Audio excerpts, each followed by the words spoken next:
Hello. जी, अब आवाज़ में कुछ बेहतरी है या अभी भी सेम इशू है? अब ठीक कैसे है? अब ठीक है सर। अच्छा, ठीक।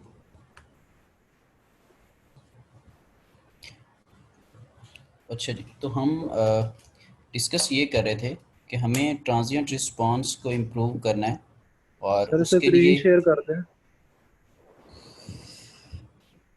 एक तो मल्टीपल इश्यूज।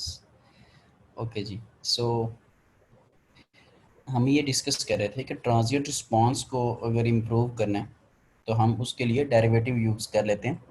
ठीक है, जिसको आप बाद में पीडी का नाम देंगे, proportional plus derivative. Basically proportional का नाम हर वक्त बीच में इस वजह से ऐड हो रहा है कि जो आप एरर है आपके पास, उस एरर को एज इट इज़ जब आप आगे फॉरवर्ड कर रहे होते हैं और उसको किसी कंट्रोलर के अंदर भेज रहे हैं तो उसकी वजह से प्रोपोर्शनल का वर्ड बीच में आ जाता है। ठीक है, और अगर डेरिवेटिव लगा हुआ तो पी डी बन जाता है, और अगर इंटीग्रेटर है तो पी आई बन जाता है। तो अगर ट्रांजिएंट रिस्पांस बेहतर करना है, और ट्रांजिएंट रिस्पांस के अंदर जो चीज़ें आती हैं जैसे चैप्टर 4 के अंदर थी, सेटलिंग, राइज, पीक टाइम वगैरह, ओवरशूट, इन चीज़ों को इम्प्रूव करना। और मोस्टली ओवरशूट तो आपको नॉर्मली फिक्स दी होती है, एक जीटा के रिस्पेक्ट से एक परसेंटेज ओवरशूट दी हुई है, उसके थ्रू आप रेडियल लाइन ड्रा कर लेते हैं और फिर देखते हैं कि वो रेडियल लाइन रूट लोग उसको कहाँ पर टच कर रही है, और उसके अकॉर्डिंगली आप गेन देखते हैं और वो डोमिनेंट पोल को देखते हैं। और ये हमने ऐसी चीज़ें प्रीवियस लेक्चर के अंदर भी डिस्कस की थी, क्योंकि हमने पीआई यूज़ किया था एरर्स को ओवरकम करने के लिए। सो हमने यहाँ पे ये डिस्कस किया कि अगर आपको ट्रांजिएंट रिस्पांस को इम्प्रूव करना है तो आप आइडियल डेरिवेटिव यूज़ कर लें कंपनसेशन के तौर पर। लेकिन जब आप आइडियल डेरिवेटिव यूज़ करेंगे तो उसका मतलब क्या होता है, बेसिकली आप ज़ीरोज़ ऐड करें, और ज़ीरोज़ ट्रांसफ़र फंक्शन के अंदर कहाँ पर आती हैं, न्यूमिनेटर के अंदर। ठीक है, और अगर ये आप प्रोसेस करते तो फिर आपको एक्टिव नेटवर्क रिक्वायर है। ठीक है, और active network in a sense ये है कि जब आपने सर्किट को डिज़ाइन करना है तो कुछ ऐसे कंपोनेंट्स रिक्वायर होंगे जो कि एक्टिव नेटवर्क के तौर पर रोल प्ले कर रहे होंगे। पैसिव के अंदर आपके पास रजिस्टर्स वगैरह इन्वॉल्व हो जाते हैं। ठीक है, कैपेसिटर, इंडक्टर्स वगैरह इन्वॉल्व हो जाते हैं।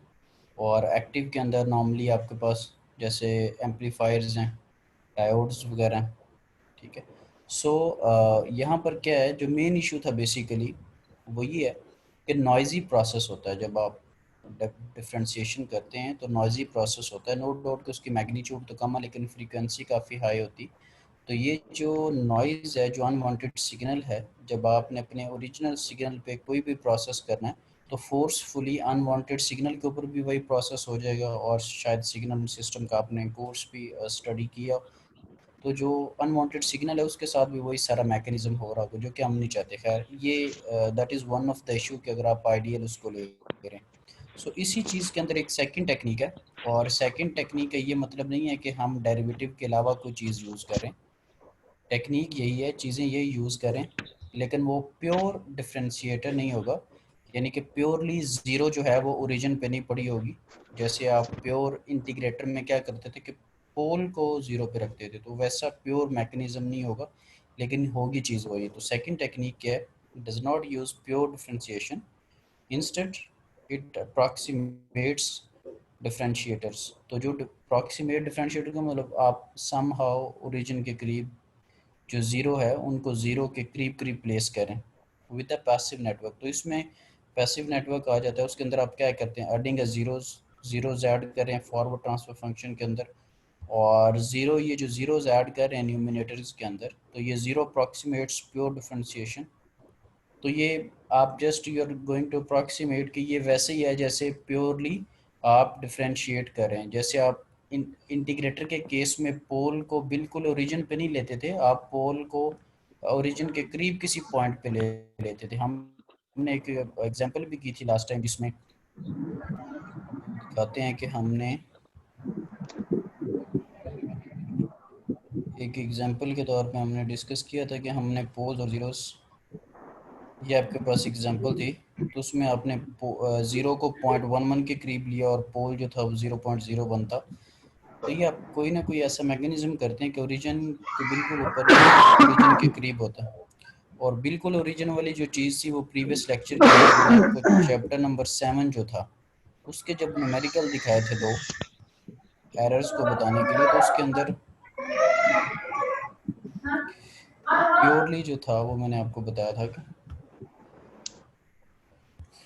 कि प्योर ओरिजिन के ऊपर कैसे होगा। अच्छा जी, थोड़ा सा बात को आगे बढ़ाते हैं। तो यहाँ से बात पे ऐसे लग रहा है कि सेकंड टेक्निक की तरफ जो राइटर है वो थोड़ा ज़्यादा इंटरेस्टेड है, सेकंड टेक्निक की तरफ। तो आप इसमें क्या करते हैं, एज विद कंपनसेशन, अभी क्योंकि थोड़ी थ्योरी है, जब थ्योरी पे थोड़ी नाम की सेंस में या टॉपिक के सेंस में ग्रिप हो जाएगी, तो फिर हम मैथमेटिकली या ग्राफिकली थोड़ा मूव करेंगे। As with the compensation to improve steady state errors. Previously आपने क्या किया था, कंपनसेशन के तौर पे पिछले लेक्चर में आपने स्टडी स्टेट एरर्स को इम्प्रूव किया था।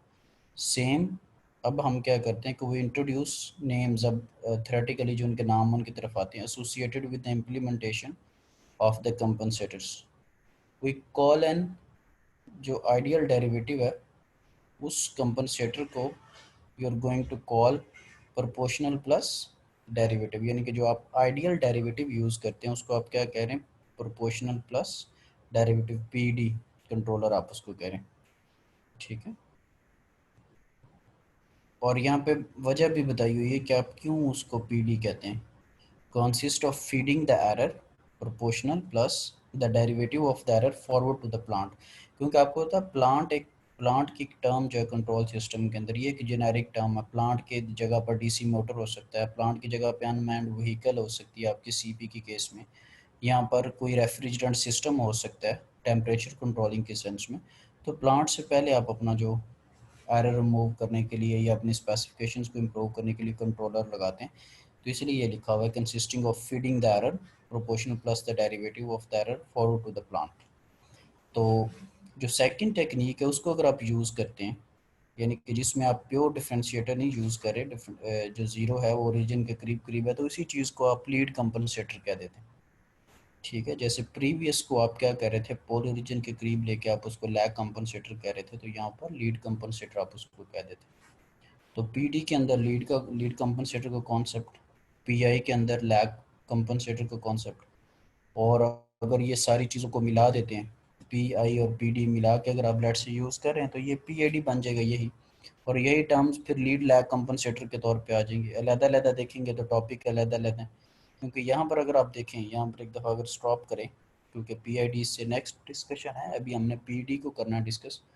तो पी आई ने आपको एरर्स बेहतर कर दी है, पी डी ने आपको ट्रांजिएंट रिस्पॉन्स बेहतर कर दी, और इन कंबाइन आप अगर पी आई डी यूज़ करेंगे तो सारे आपको फीचर मिल जाएंगे, चैप्टर नंबर 7 वाले भी और चैप्टर नंबर 4 वाले। तो यही बेसिकली आप चाह रहे हैं, जो कि हमारी फ्यूचर डिस्कशन है। तो अगर आप ज़ीरो को जो है वो ओरिजिन के ज़ीरोज़ के करीब करीब लेते हैं, तो उसको आप लीड कंपनसेटर कह देते हैं, जिसमें आप पैसिव अप्रोच को जो है वो यूज़ कर रहे होते हैं।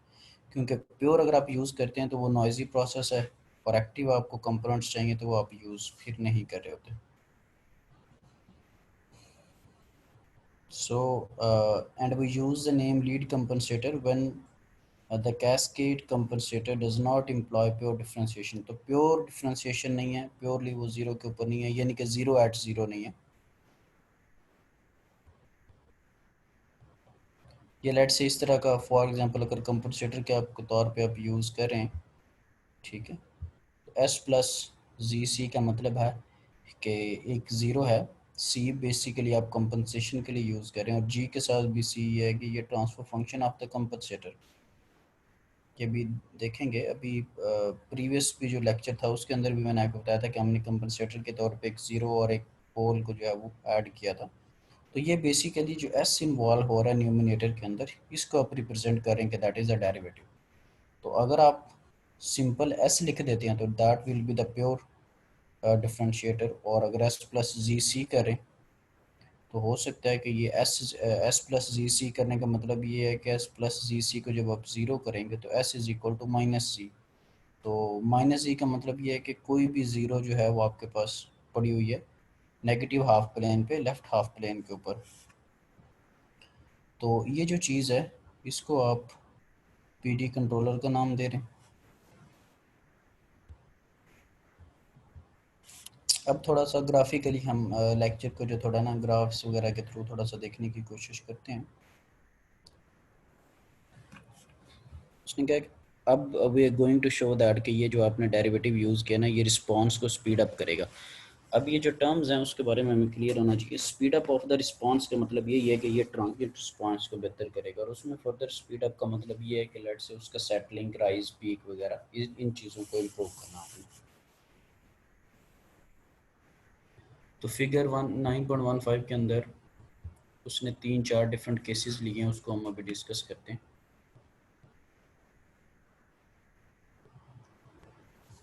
अच्छा, ये 9.15 ए के अंदर अगर आप देखें तो ये अनकम्पनसेटेड सिस्टम है ये वाला।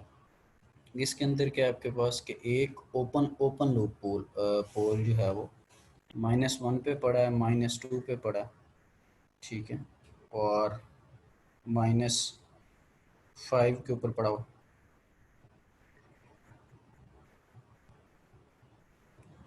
अब इसमें अगर आप देखें तो आपको एक सर्टन एक जीटा रिक्वायर होती। कोई भी क्वेश्चन वाले ने हमें एक जीटा मेंशन कर दी 0.4 डैम्पिंग रेशियो है, इसके अकॉर्डिंगली अगर आपको परसेंटेज ओवरशूट देखना हो तो वो भी हमें पता होती। सबसे पहले आपने काम क्या किया होता है कि सबसे पहले आप रूट लोकस ड्रा करते हैं, और उसके बाद आप देखते हैं कि जो जीटा आपको दी हुई है वो रेडियल लाइन जो है, क्योंकि जीटा के गेस्ट आपको एंगल का पता चलता है, और उस फिर ख़ास एंगल के ऊपर आप लाइन लगाते हैं, रेडियल लाइन, और वो रूट लोकस को जहाँ पर टच करी हो आप वो वाला पॉइंट ले लेते हैं। जैसे यहाँ पर टच करिए -0.0939 प्लस 2.15 जे के ऊपर ये टच करी। और फिर जब के कैलकुलेट करना था तो लास्ट टाइम मैंने आपको बताया था कि के अगर आपने कैलकुलेशंस करनी है तो आप फिर जो ओपन लूप पोल्स और जो ज़ीरोज़ होते हैं उनकी लेंथ्स को कैलकुलेट करते हैं कि इस पॉइंट के ऊपर क्या लेंथ्स। तो फिर length of the poles divided by length of the zeros आप कर देते हैं तो वो आपको एग्जैक्ट के की वैल्यू बताता है मैग्नीट्यूड की कि के क्या है। क्योंकि अगर आपने क्लोज लूप पोल्स निकालने हैं तो फिर आप के को मल्टीप्लाई करते हैं, और के को मल्टीप्लाई करके उस के के ऊपर जो है वो आप क्लोज लूप जो पोल्स है उनको कैलकुलेट कर रहे हैं। तो अभी बिल्कुल एक सिंपल सा एक सिस्टम था, इसको उसने अनकम्पनसेटेड का नाम दिया हुआ है। क्यों? क्योंकि जब कंपनसेशन करेगा तो जो सिस्टम के ऊपर इफेक्ट आएगा उसने उसको डिस्कस करना है। और ये एक वैसे इससे पहले एक चीज़ आपको दिखा भी देता हूँ कि ये बेसिकली ये है अनकम्पनसेटेड सिस्टम ना, कि अगर ओपन लूप पोल्स को मैं डिस्कस करूँ तो एक 1 पे पड़ा हुआ है, 2 पे, 5 पे, सारे माइनस के ऊपर, -1, -2, -5, और ये के बीच में गेन है जिसको वेरी करने से रूट लोकस वेरी होगा। अब आगे उसने जो चीज़ें डिस्कस करनी है इस कंपनसेशन में अगर आप देखें ना तो उसने एक ज़ीरो ऐड कर दिया एट -2, इसमें एक ज़ीरो ऐड कर दिया एट -3, इसमें एक ज़ीरो ऐड कर दिया एट -4। अगली जो डायग्राम्स है ना उनके अंदर डिस्कस करेगा कि इनका हर एक को जो मैंने ऐड की हैं ज़ीरोज़ वगैरह इनका क्या इफेक्ट आ रहा है। तो अगर इस केस में देखें तो ये उसने एक ज़ीरो ऐड कर दी -2 के ऊपर, ठीक है, और -2 के ऊपर एक और डिपोल भी पड़ा हुआ था।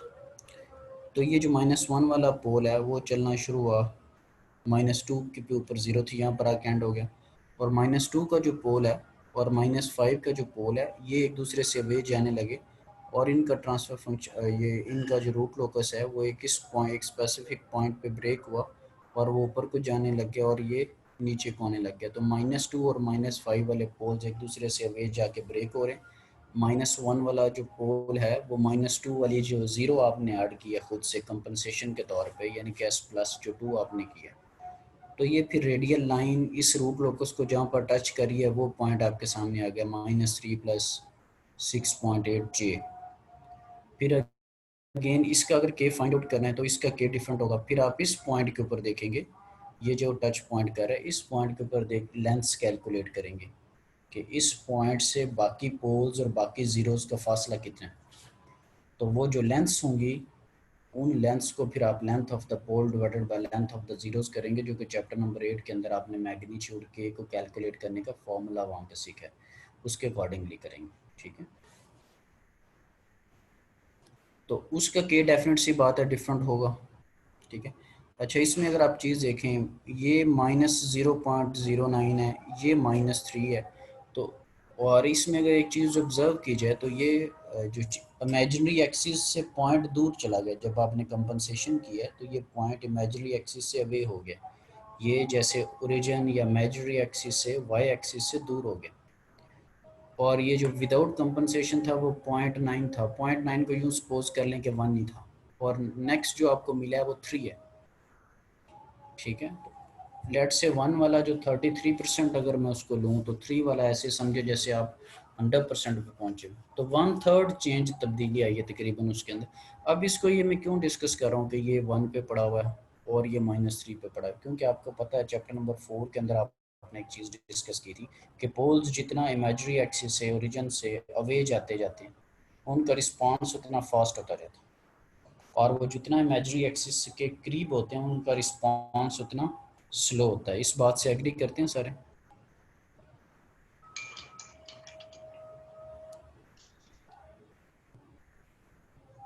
Yes sir.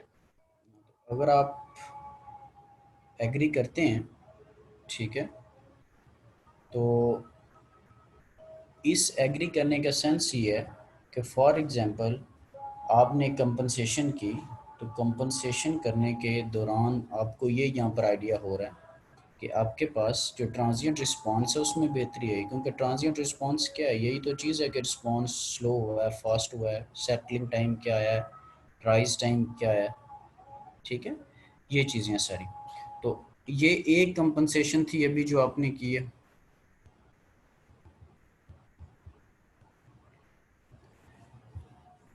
अब एक और आप कंपनसेशन के तौर पे इसमें जो आप ज़ीरो ऐड कर रहे हैं वो -3 के ऊपर आपने ऐड की, जो जहाँ पे डायग्राम के अंदर लग रहा है कि -3 के ऊपर आपने एक ज़ीरो ऐड की। अच्छा, अगेन बता दूं कि जो पिक्चर ए है वो कोई ओरिजिनल उसने आपको एक सिस्टम देने की कोशिश की है, बाकी पिक्चर बी, सी और डी ये आप बीच में डिफरेंट पॉइंट्स के ऊपर ज़ीरोज़ ऐड करेंगे और आप उनको एनालाइज करेंगे कि उनसे क्या इफ़ेक्ट क्या निकला उनसे। अच्छा, इसको अगर देखें तो आपने ज़ीरो -3 के ऊपर ऐड कर दी। अब डेफिनेट सी बात है, जब ज़ीरो -3 के ऊपर ऐड की है तो ये फिर रूट लोकस उसके अकॉर्डिंगली चेंज हो जाएगा, क्योंकि अब उस ट्रांसफ़र फंक्शन के अंदर एक ज़ीरो का इजाफा हो गया। तो उसके अकॉर्डिंगली जब आपने देखा तो वो -1 और -2 वाला जो पॉइंट है ये दोनों ब्रेक अवे जा रहे हैं। -1 और -2 के दरमियान में एक पॉइंट आया, वो ब्रेक अवे हो गया, ये नीचे को जा रहा है पॉइंट। अब ये जो -3 वाली ज़ीरो है उसके ऊपर जो चीज़ आके मीट कर रही है वो -5 वाला पोल है। ठीक है, जो कि उसके ऊपर -3 के ऊपर आके मीट करें, तो रूट लोकस उससे थोड़ा सा डिफरेंट आपके पास बना। अब जब आपने रेडियल लाइन लगाई है, जो जीटा वाली लाइन आपने लगाई 0.4 के अकॉर्डिंगली, आपने देखा कि एंगल क्या बनता है, उस स्पेसिफिक पॉइंट के ऊपर जब आपने लाइन को ड्रॉ करने की कोशिश की है, तो अब आपका ये जो रूट लोकस है वो किसी और पॉइंट पे जाके एक दूसरे से मतलब क्रॉस कर रहे हैं एक दूसरे को, तो वो वाला जो पॉइंट है आपको डिफरेंट निकला -2.437। अच्छा, एक और चीज़ उसमें अगेन थोड़ा रिपीट कर दूँ, रूट लोकस पहले आप हमेशा बनाते हैं चैप्टर नंबर 8 के प्रॉपर कॉन्सेप्ट्स यूज़ किए, रूट लोकस बन गया, राइट। उसके बाद आप जीटा को देखते हैं, उस जीटा 0.4 है। ठीक है, तो वो जीटा और कॉस जीटा का जो रिलेशन है उसके थ्रू आप एंगल देख लेते हैं, और फिर बेसिकली वो एंगल बताता है कि आपको रेडियल लाइन किस तरह से ड्रॉ करनी है, क्योंकि जीटा 0.4 का क्या मतलब है, लाइन किधर होगी किसी को नहीं आइडिया, जीटा 0.5 का क्या मतलब है, किधर लाइन होगी नहीं आइडिया मुझे। मुझे एंगल बताएगा, zeta is equal to cos zeta के सेंस में मुझे एंगल बताएगा कि इस लाइन को मैंने थोड़ा सा टिल्ट करना है, इमेजरी की तरफ इसका झुकाव करना है, रियल एक्सिस की तरफ करना है, यानी कि एंगल बताएगा कि ये इधर को होगी, इधर को होगी, किधर को। तो जब एंगल के अकॉर्डिंगली आपको जीटा के अकॉर्डिंगली एंगल का पता चल गया, zeta is equal to cos zeta लगा के फिर आपने लाइन ड्रॉ कर दी, जैसे आपके पास ज्योमेट्री बॉक्स में डी होता है, तो उसके अकॉर्डिंगली आपने जब लाइन ड्रॉ कर दी, वो लाइन रूट लोकस पे खास पॉइंट को टच कर गई। अब क्वेश्चन ये है कि वो पॉइंट भी आपके सामने, क्योंकि जिस पॉइंट पे टच कर रहा होगा उस पॉइंट पे देख ले कि इमेजरी पे क्या पॉइंट है और रियल पे क्या पॉइंट है, तो ये मेरे पास पॉइंट आ गया।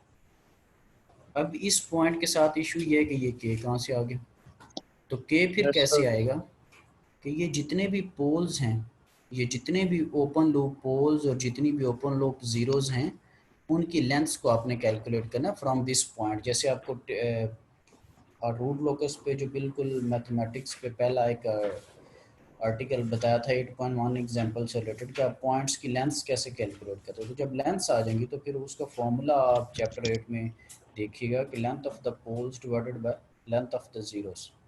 तो आप फिर उन दोनों को जब डिवाइड करेंगे तो आपके पास के आता है। तो जस्ट अ सेकंड, मैं सीधे 1 मिनट ये बात एक्सप्लेन कर लूँ फिर क्वेश्चन लेता हूँ। तो के आपके पास आएगा।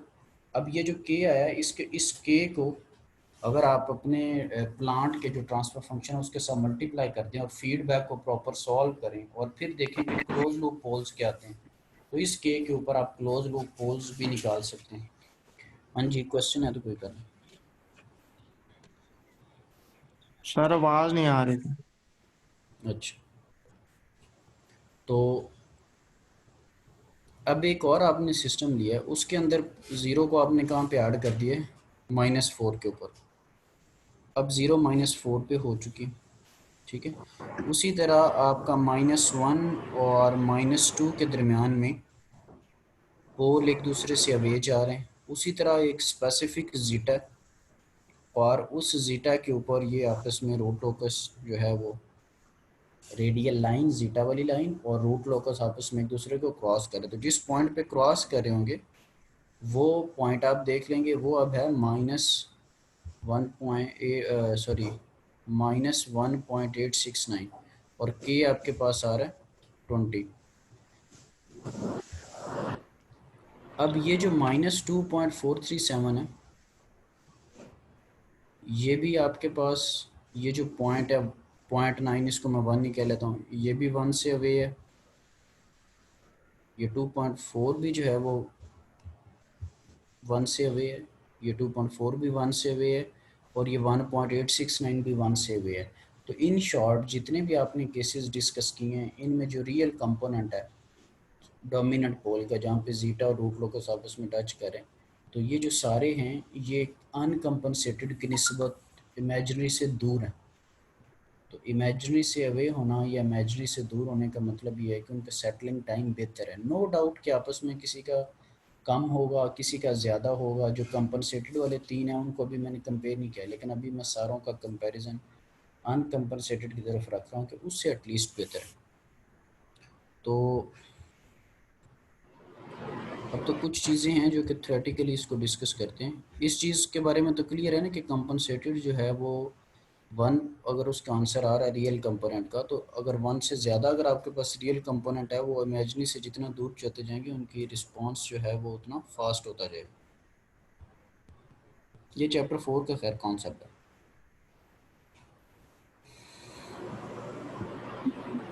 ठीक है सर। हाँ जी, तो एक तो ये चीज़ पहले देख लेते हैं कि जितने भी हमने कंपनसेटेड केसेस पढ़े हैं उनके अंदर जो डैम्पिंग रेशियो है वो सेम है हमारे पास जीटा की जो लाइन है। और जीटा की लाइन सेम होने का मतलब ये है कि परसेंटेज ओवरशूट सेम है।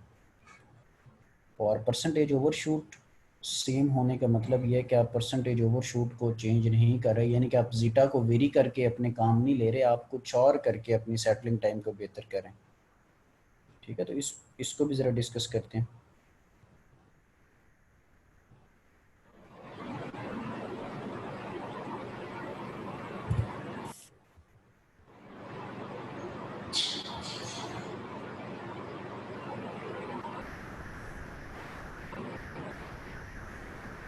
जो इसमें अगर आप देखें सेकंड जो उसने एनालिसिस किया, कुछ तो मैं वो एनालिसिस है ना जो कि आपको ग्राफ्स के थ्रू बता रहा था, वो इसने यहाँ पे मेंशन किया है। As a compensated dominant close loop poles have more negative real parts than the uncompensated. ये किसकी बात कर रहा है? ये जो बात कर रहा है compensated dominant close loop poles, ये बात कर रहा है जिस पॉइंट पे आपका जो जीटा वाली लाइन है वो रूट लोकस जहाँ पर जाकर टच करते हैं, तो ये अगर -0.9 है तो ये -3 के ऊपर है। So the compensated dominant close loop poles have more negative real parts than the uncompensated. Definite सी बात है, एक -3 पे पड़ा हुआ और एक 0.9 पे पड़ा हुआ, तो जो कंपनसेटेड है उसका जो क्लोज लूप पोल है उसकी वैल्यू ज़्यादा है, उसका नेगेटिव रियल पार्ट का आंसर उससे ज़्यादा आ रहा है। Hence we predict that the settling times for the compensated cases will be shorter। और ये आपको बताया कि जितना वो रीजन से इमेजिनरी एक्सिस से दूर होगा उतना उसका रिस्पांस फास्ट होगा। रिस्पांस फास्ट होने के दूसरे लफ्ज़ों में क्या मतलब है कि सेटलिंग टाइम कम होगा।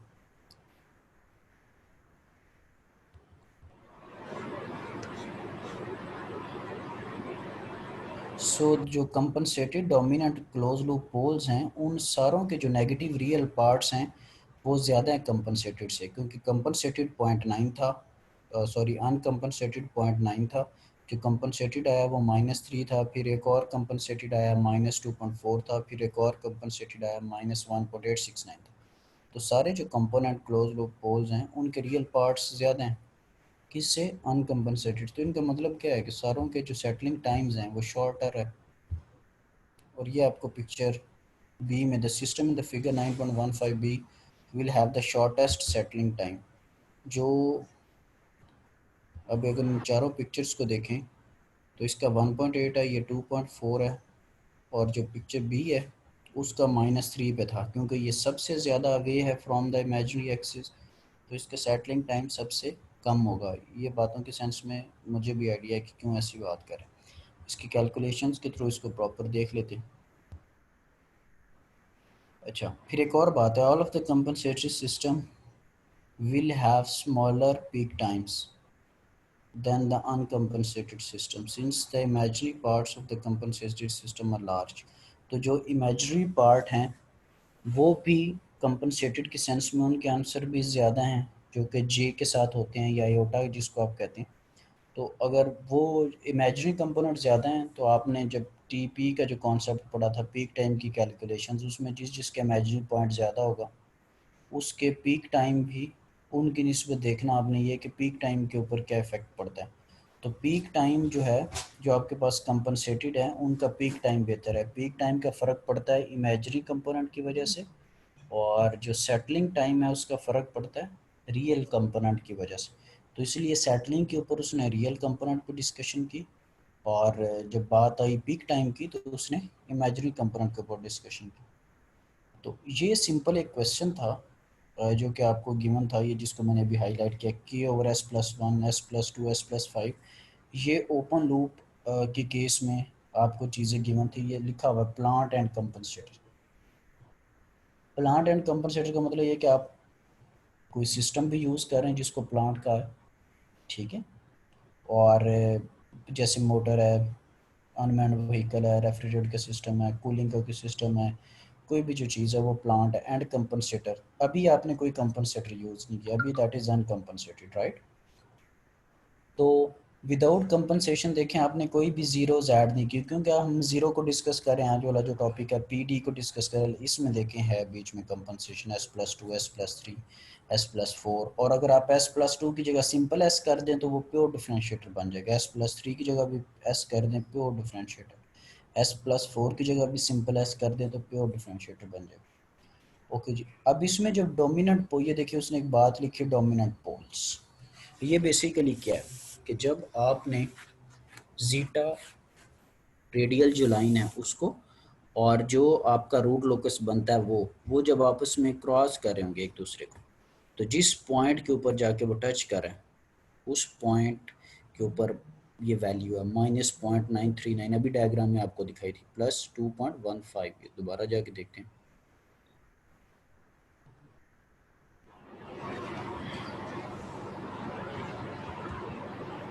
ये पॉइंट देखें अनकम्पनसेशन की सेंस में रूट लोकस और जीटा जहाँ पर टच करें, ये वो वाला आपके पास पॉइंट है।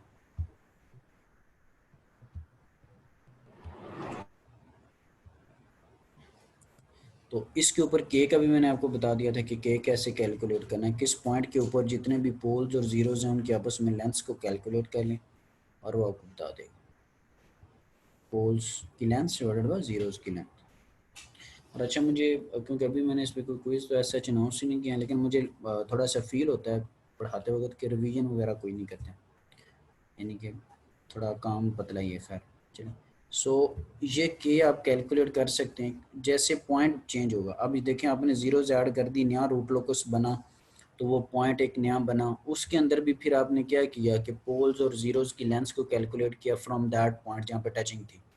तो पोल्स और जीरोस की लेंथ्स को डिवाइड किया, डेफिनेट सी बात है पॉइंट कुछ और आएगा क्योंकि जीरो एक ऐड हो चुकी है। इसमें भी उसी तरह पोल्स और जीरोस की लेंथ से निकाली, जहाँ पे टच करा तो उस पर के को कैलकुलेट किया, इसमें भी इसी तरह। So that is the way कि आप के को कैसे कैलकुलेट करें। तो जहाँ जहाँ पे रेडियल लाइन की क्रॉसिंग हो रही है, जहाँ जहाँ पे रेडियल लाइन रूट लोकस को क्रॉस करा, वो वाला पॉइंट आपके पास डोमिनेंट पोल के तौर पे आपने लिखा हो। अब बीच में जो सेटलिंग टाइम है, ठीक है, या डैम्पिंग रेशियो वगैरह जीटा, ये आपको उसने क्वेश्चन में बताया हुआ, ठीक है। जीटा जो है 0.4 रेडियल लाइन जिसके अकॉर्डिंगली आपने लगाई, एंगल निकाला, एंगल के ऊपर एक खास लाइन लगाई आपने। अच्छा, फिर इसमें एक और काम की जो चीज़ जिसको आप कैलकुलेट कर रहे थे वो percentage overshoot. Percentage overshoot zeta की सेंस में डायरेक्ट इसका रिलेशन है, ठीक है, ये सेम है सब में, क्योंकि ये क्वेश्चन में गिवन है कि इस जीटा के अकॉर्डिंगली, ये इस परसेंटेज ओवरशूट के अकॉर्डिंगली, और ये भी मेंशन आपने बीच में क्लेम किया हुआ कि मैं जीटा या डैम्पिंग रेशियो को चेंज नहीं करूँगा, मैं कंपनसेटर के तौर पे बाकी चीज़ों को चेंज करूँ। फिर बीच में सेटलिंग टाइम। अब सेटलिंग टाइम को आप जो कैलकुलेट अगर करना चाहें तो उसको 4 डिवाइडेड बाय ये जो कंपोनेंट है उसके थ्रू भी आप कर सकते हैं। 4 डिवाइडेड बाय ये जो डोमिनेंट पोल का कंपोनेंट है। लेट्स सी, इसको देखते हैं कि आपके पास क्या आंसर आता है।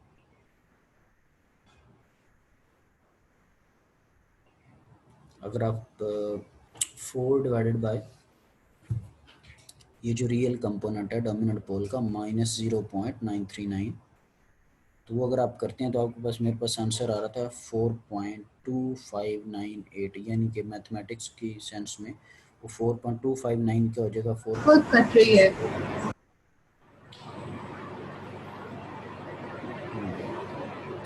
चलिए मैं रिपीट कर देता हूँ कि मेरे पास जो परसेंटेज ओवरशूट है वो और जीटा ये दोनों सेम है क्योंकि आपस में इंटरलिंक्ड है, और ये क्वेश्चन में एज इट इज़ गिवन है आपको कि 0.4 आपके पास जीटा डैम्पिंग रेशियो, और उस नहीं आ रही, फॉर्मूले आपकी आवाज कट रही है सर। अच्छा सर आपकी बात आपकी ठीक आवाज सही आ रही है। अच्छा, तो कहाँ से आवाज़ गायब हुई थी? सर मैं की स्कोप बात को सही रिपीट आ कर। रही है सर, उनका नेट नहीं सही आई थिंक। अच्छा अच्छा, आपकी बात बिल्कुल साफ आ रही है मुझे। अच्छा, चलें ये, क्योंकि अब नेट पे मुझे भी कोई नहीं भरोसा होता, जब एक भी स्टूडेंट कहता है कि आवाज़ साफ नहीं आ रही तो मैं यही सपोज करता हूँ कि इधर से ख़राब है। बिल्कुल तो समझ मुझे नहीं तो आ रही है खैर सर, आप क्या कह रहे हैं। ये फायजा का नेट लगता है इम्प्रूव करवाना पड़ेगा इसको, जो ना ईदी देते हैं। Yes sir. सर हमारा भी खराब है, मेरा भी। अच्छा, आपका भी ख़राब है। अच्छा जी, चलें तो हम बात क्या कर रहे थे जीटा वाली के 0.4 आपको जीटा गिवन है, जीटा को चेंज नहीं करना, वही ओवरशूट है। अच्छा, फिर सेटलिंग टाइम का मैं आपको बता रहा था, तो सेटलिंग टाइम के लिए उसका जो फॉर्मूला है, उसका फॉर्मूला आपने चैप्टर्स 4 के अंदर देखा होगा। एक तो ये है कि 4 ओवर जीटा ओमेगा एन है शायद। अच्छा, फार्मूला के लिए ना मैं आपको रेफरेंस वहाँ पे दे रहा हूँ, क्योंकि एग्जैक्ट साफ ज़रा मैंने रटा नहीं लगाया हुआ, लेकिन मैं रिलेट करता हूँ थ्योरी में जहाँ पे हमने जाके पढ़ा था, तो इट्स बेटर कि आप उस चीज़ को वेरीफाई भी कर लिया करें। तो सेटलिंग टाइम का एक तो फॉर्मूला ये था कि 4 ओवर जीटा ओमेगा एन। तो जीटा तो गिवन है, फिर ओमेगा एन की थोड़ी हमें कैलकुलेशन करनी पड़ेगी। उसी तरह हमें सेकंड ऑर्डर एक सिस्टम बनाना पड़ेगा, फिर उसमें देखना पड़ेगा कि हमारे पास नेचुरल फ्रीक्वेंसी ओमेगा एन जो है वो क्या आ रही है, ठीक है। तो अगर ये मैं नहीं करना चाहता तो एक और वे है कि 4 ओवर रियल कंपोनेंट। तो वो 4 ओवर रियल कंपोनेंट कौन सा है? 0.939। तो जब आप 4 डिवाइडेड बाय 0.9 करेंगे तो आपके पास आंसर आ रहा है सेटलिंग टाइम का 4.26। ये 4 ओवर रियल कंपोनेंट वाला भी जो है, ये भी फॉर्मूला चैप्टर नंबर 4 के अंदर मेंशन है, इनको 4 ओवर सिग्मा जिसमें आप करते हैं। ओके जी, फिर टीपी का। तो टीपी का जो है वो आपने जीटा के ग्राफ्स के थ्रू इसको कैलकुलेट किया था शायद, ये वाहिद यही चीज़ थी। टीपी जो थी वो आपको ग्राफ के थ्रू और टेबल के थ्रू आप कैलकुलेट करते थे चैप्टर 4 के अंदर।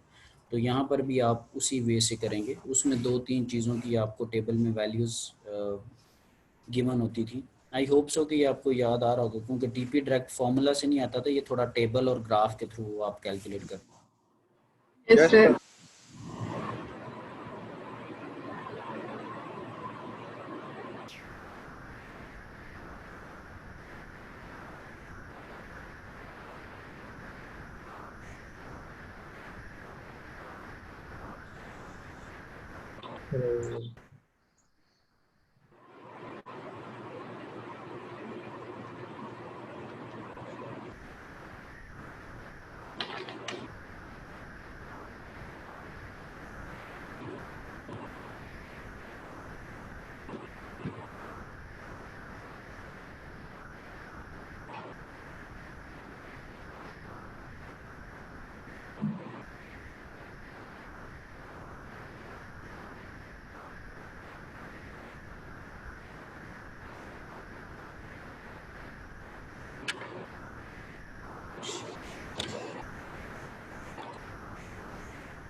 अच्छा स्टूडेंट, तो हम टेबल को डिस्कस कर रहे थे, उस पर वापस आते हैं। स्क्रीन में शेयर करता हूँ आप लोगों के साथ।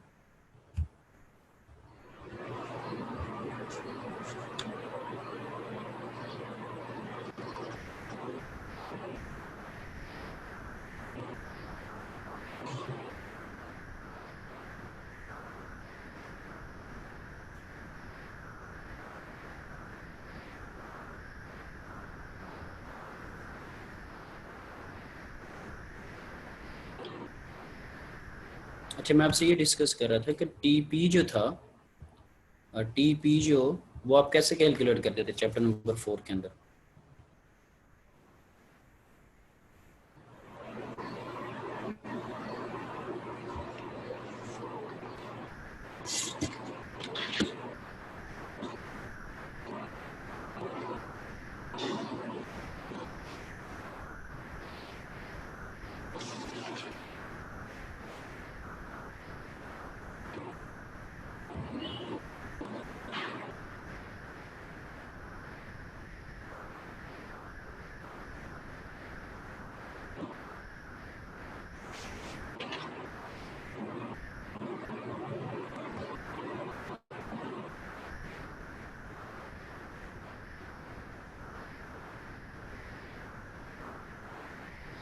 सर चलेगा?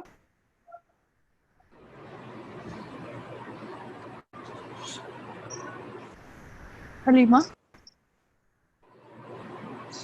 हाँ तुम होस्ट बन गया।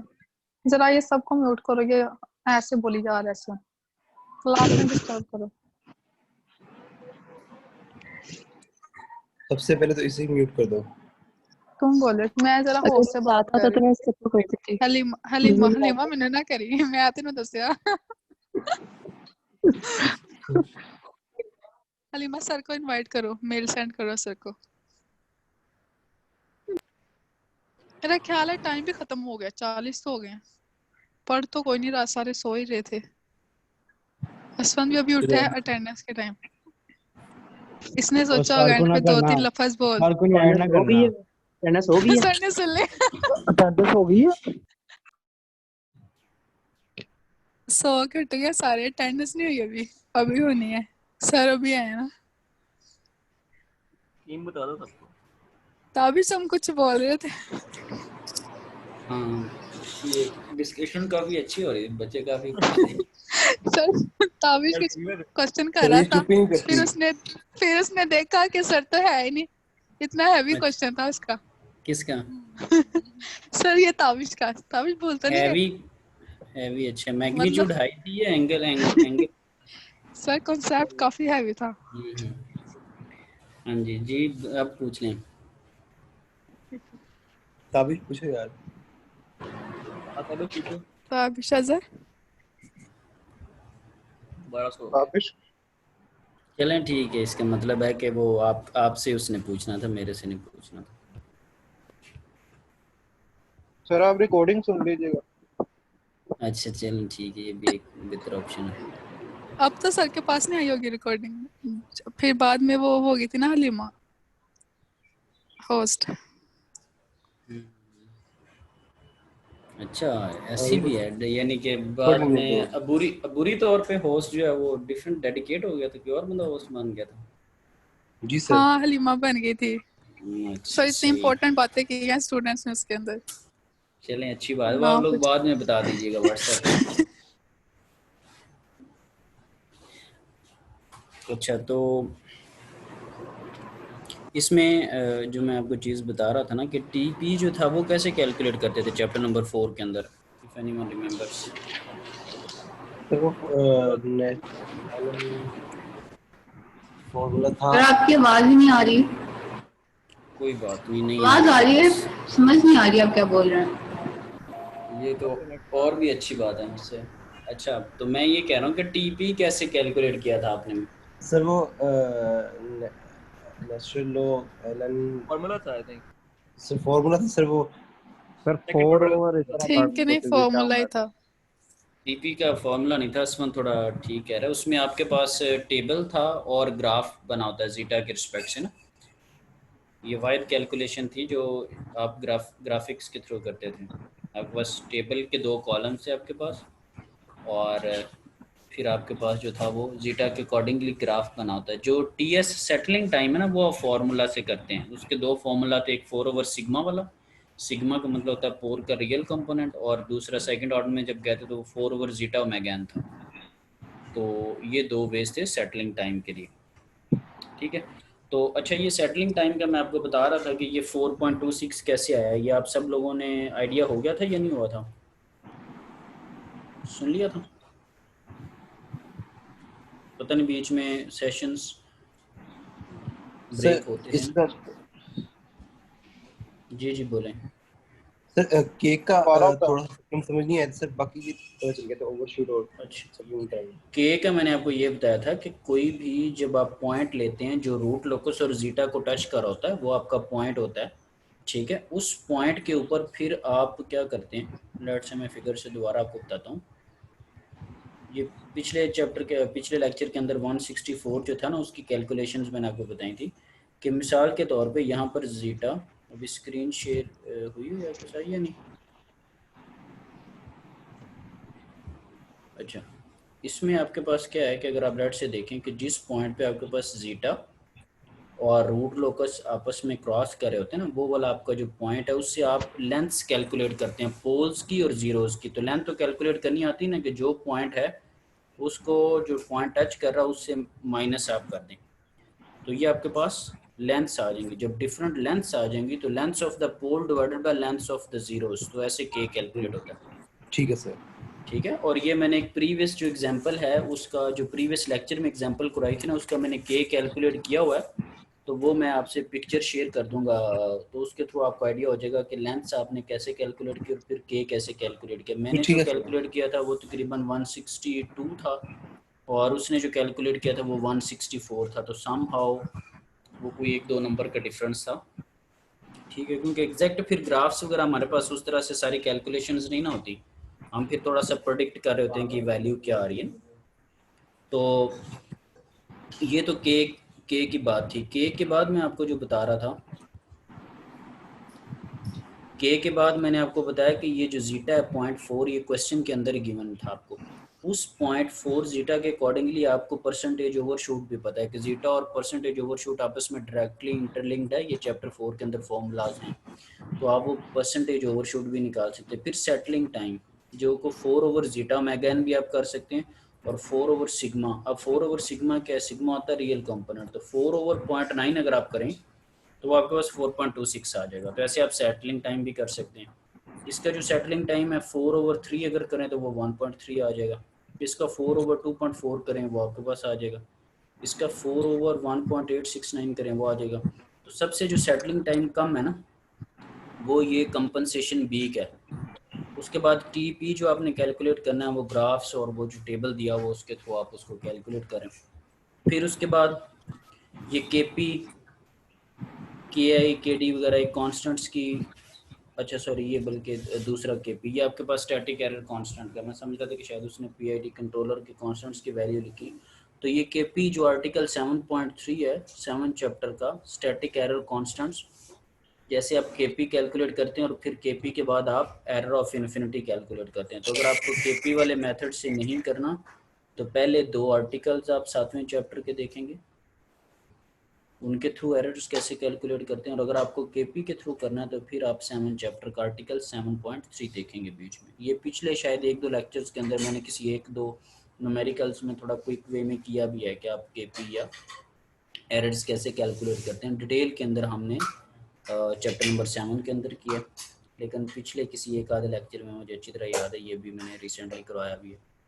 तो उसके अलावा जो आपके पास थर्ड पोल आ रहा था वो -6.123, ये कौन सा पोल है भला, क्योंकि यहाँ पर तो -1, -2, -5, ये -1, -2, -5 ये ओपन लूप पोल्स हैं। जो क्लोज लूप पोल्स हैं वो आप k को मल्टीप्लाई करते हैं और फीडबैक के थ्रू उसको सॉल्व करते हैं और फिर क्लोज लूप ट्रांसफर फंक्शन आता है, उसके अंदर आप पोल्स देखते हैं कि आपके पोल्स के हैं। तो एक पोल आपके पास आ गया था जहाँ पर वो टच कर रहा था प्लस माइनस के साथ डोमिनेंट पोल, और तीसरा जो पोल है वो थ्रू प्रॉपर कैलकुलेशन आप देखेंगे कि वो -6.123 पे आ रहा होगा, क्योंकि इसके अंदर 3 पोल्स हैं। तो अगेन ये अनकम्पनसेटेड वाले सिस्टम से जो है वो डिफरेंट क्यों है, क्योंकि इसके अंदर आपने के की वैल्यूज़ को मल्टीप्लाई करेंगे, फीडबैक के थ्रू सॉल्व करेंगे और फिर आपके पास जो क्लोज लूप पोल निकलेंगे ये वो वाली वैल्यूज़ हैं, और ज़ीरो इसमें कोई नहीं है। और ये सेकंड ऑर्डर अप्रॉक्सीमेशन क्या है कि ये आपके रियल पोल से 6 टाइम्स पोल्स आपका वे पड़ा हुआ है, ऑलमोस्ट 5 टाइम्स के करीब करीब आ रहा है। इसका 1 पे अगर आंसर है तो इसका 6 पे है, ये तकरीबन 5 टाइम्स अवे है from the real dominant pole का जो कंपोनेंट है। तो आप इसको इग्नोर कर सकते हैं, सेकंड ऑर्डर के तौर पे अप्रॉक्सीमेट कर सकते हैं, जो सेकंड ऑर्डर आपने अप्रॉक्सीमेशन पढ़ी थी।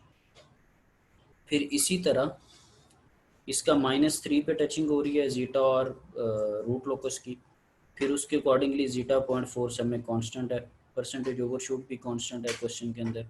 फिर टीएस जो है वो कैसे उसने कैलकुलेट किया कि 4/सिग्मा, और फिर टीपी अगेन उसी तरह ग्राफ्स और टेबल्स के थ्रू।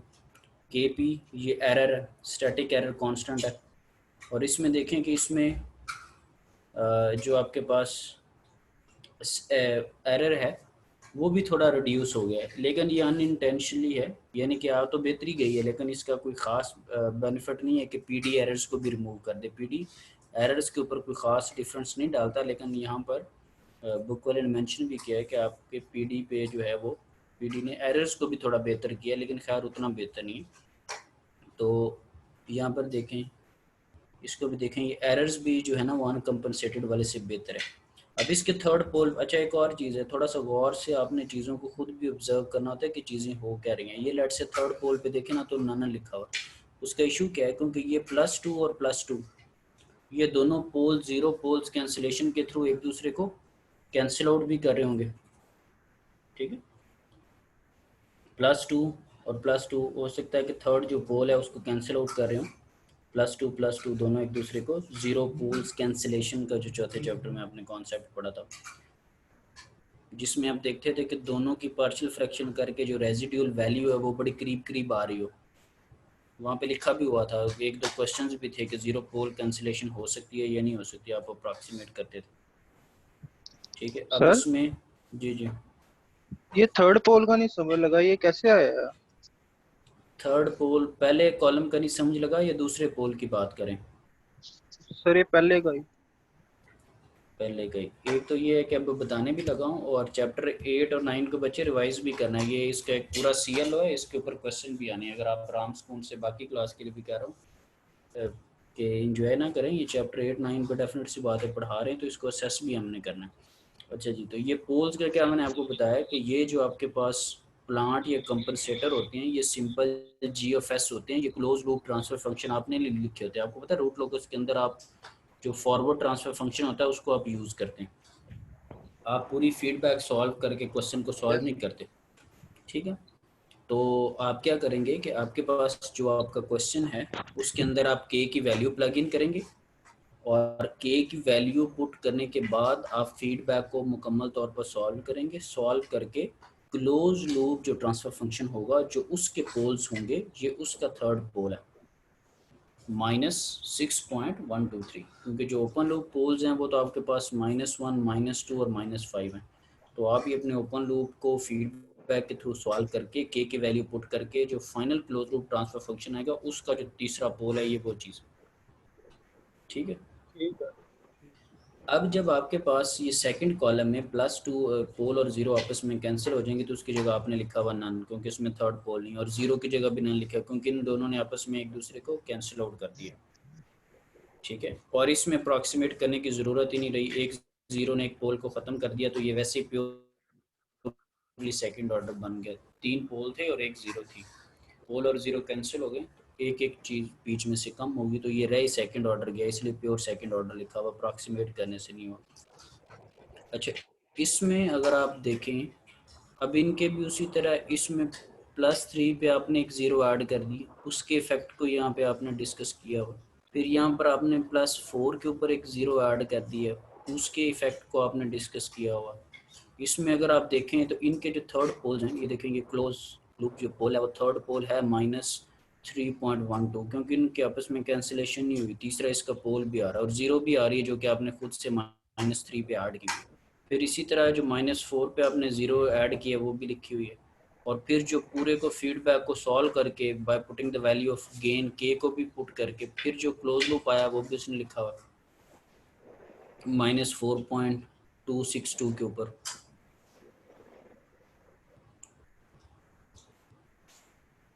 जहाँ पर जो है उसने उसका ट्रांसफर फंक्शन भी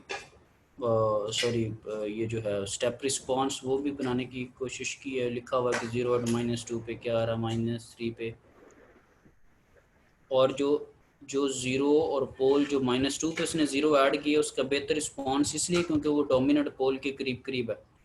जो रिस्पांस को स्लो कर रहे होते हैं 0 आप उनके करीब रखी हुई है।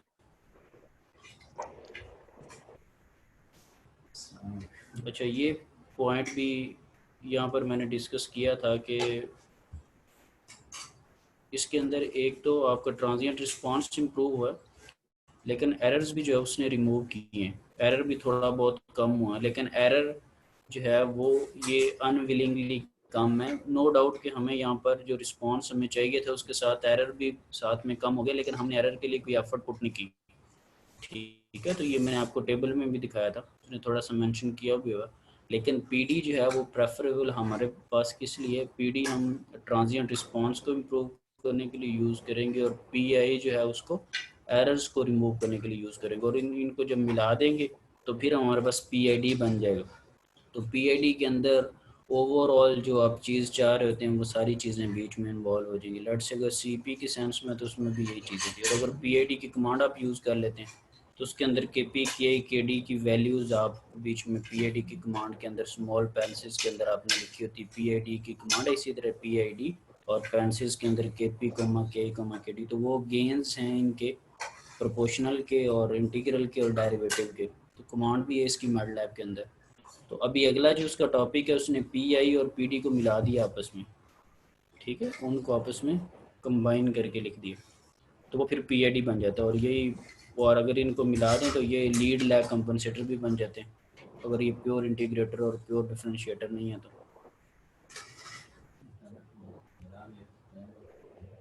ठीक है, फिर अगले लेक्चर में हम ना खैर समराइज तो अभी भी हो चुका है कि अगर दो पी आई और पी डी दोनों जो टॉपिक जो हमने पढ़े इनको मिला देंगे अगर आप तो पी आई डी बन जाएगा। ठीक है, और यही वो चीज़ है जिसके लिए आप लेट से काम कर रहे थे या आपको सीपी में दिया हुआ था, और यही ओवरऑल डिज़ाइन या एनालिसिस की चीज़ है, यही सब कुछ है बेसिकली। ठीक है सर। ठीक है, तो अगले में एक और भी चीज़ है कि अगले लेक्चर में थोड़ा सा आपको ये भी बता दूंगा कि ज़ीरो अगर आपने कैलकुलेट करनी हो ना, कि मिसाल के तौर पे अगर आपने ज़ीरो ऐड किया है तो ये आपको कहता है कितने % एरर आ रहे हैं और इसको इतना इम्प्रूव कर दो, तो आपको कैसे पता चलेगा कि ज़ीरो किस पॉइंट पे रखनी है। ठीक है, तो नेक्स्ट टॉपिक के अंदर मैं आपको ये भी बता दूंगा कि ज़ीरो की आपने कैलकुलेशन किस तरह से करनी है। फॉर एग्जांपल अगर मैं कहता हूँ कि ये सिस्टम है और इसका जो रिस्पॉन्स है वो इतने टाइम्स इम्प्रूव कर दो। तो मैंने तो आपको ये क्वेश्चन दे दिया, फिर आपने खुद से डिसाइड करना ना कि ज़ीरो कहाँ पे होगी। तो उसकी एक टेक्निक बताऊंगा कि आप कैलकुलेशंस कैसे करते हैं, ठीक है, क्योंकि क्वेश्चन है तो ऐसे सर। होता है कि ये डिज़ाइन कर दो, तो वो मैं नेक्स्ट टॉपिक में आपको बता दूंगा, ठीक है। ओके ठीक है सर। ओके, अल्लाह हाफ़िज़। अल्लाह हाफिज़। अल्लाह